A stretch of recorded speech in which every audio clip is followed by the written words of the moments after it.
So let me get back to this coaching thing, right? Because I've been wanting to go on a podcast and talk about the reasons why Mark Jackson should never, ever, ever, ever get another coaching job in the NBA again. He did well for the Warriors, don't get me wrong. But he almost traded Steph. It almost happened for both. During that whole Monte Ellis thing. He chose Monte. Who's going to be our guy going forward? Right, like this shouldn't be a question. He threw Steph in the corner and said, okay, yeah, you can just catch and shoot corner threes. We don't need you on the plane shooting off the ball, shooting all the threes, and all this shooting that you can do really well. We don't need you to do this. And at the time, he wasn't terribly wrong for the way that the league was played. But the fact that we're 5, 6, 7 years removed from that, and he's now a commentator, and his game and his analysis has not adapted to today's game. It's like, Mark Jackson, you are auditioning for a coaching job every time you call a game. A lot of these guys, they get to disappear. Yeah, they're not getting paid, but they get to disappear and do whatever. Or they get to disappear and be an assistant coach. You are on national TV multiple days a week giving us piss-poor analysis, letting us know that, bro, I don't even think you, have heard of analytics at all. And not that I believe in analytics to a T, because I don't. I think that's crazy. But to just not say, hey, this right here is a smart shot, even though they missed it. This right here is a bad shot, even though they made it. Not understand where the game is moving. It's like, dude, I would not hire you. And we kind of spoke about this, in the locker room a little bit, but I think that he does deserve one more shot. I don't see why he doesn't. And I say that not because of his coaching style, but more so because his resume and record shows and should say, I deserve another chance. I mean, I'd have to bring it up, I guess, but he was there for 5 years, maybe 4, 6. He has a positive coaching record. If you're going off of that, he deserves a job. Exactly. And so the point is, and like you said, he's a national pundit. He calls the games for ESPN and ABC.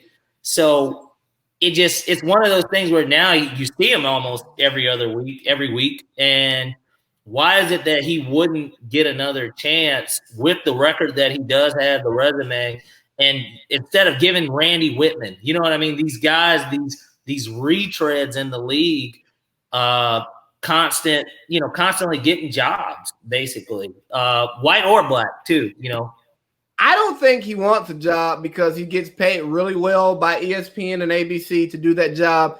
And if he removes himself from that seat, someone else better might get there, and then he may never get it back when he loses his job. Exactly. Yeah.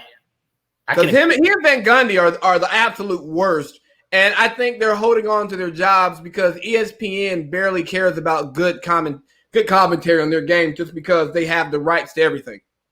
Yeah, and it's a similar situation. I mean, I hate to say it with Gruden, but that's what was happening on Monday Night Football too. He was going to wait until he got to cash out. And granted, he's a Super Bowl winning coach, so that's a little different. But he also is a product of a black man's built team with Tony Dungy. And so he was pretty mediocre outside of that Super Bowl year. I mean, the Tampa 2, which isn't even his, it's Lovie Smith's. The Tampa 2 defense definitely gave Michael Vick fits. I remember watching that shit all too well. But outside of that, I mean, he was pretty mediocre. I mean, yeah, he was supposed to be a quarterback whisperer, and look who was quarterbacking for him. It was Chris Sims.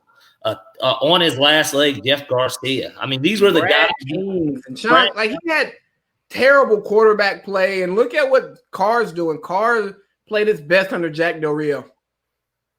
That's true too, and it sucks for him because he just hasn't been the same after that injury.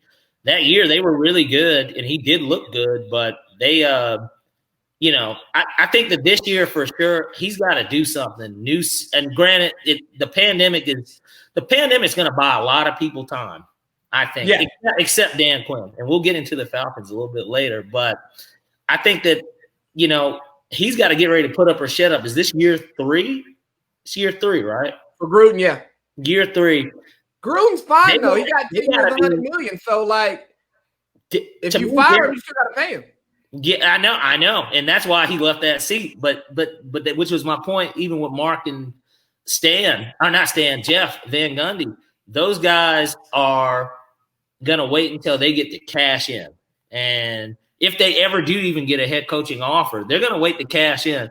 They're not gonna leave that cushy seat. I don't know how much they make, but I would imagine it's got to be upwards close to $5 million plus. You know what I mean? I'm sure they're making coach salary. Yeah, they're making good money doing that. And we've gotten so used to hearing him, Jeff Van Gundy, Mark Jackson, and Mike Breen together to where now they're the voices of the NBA during the finals. And I know that they just announced Doris Burke was going to be a part of the telecast, and she was going to call games.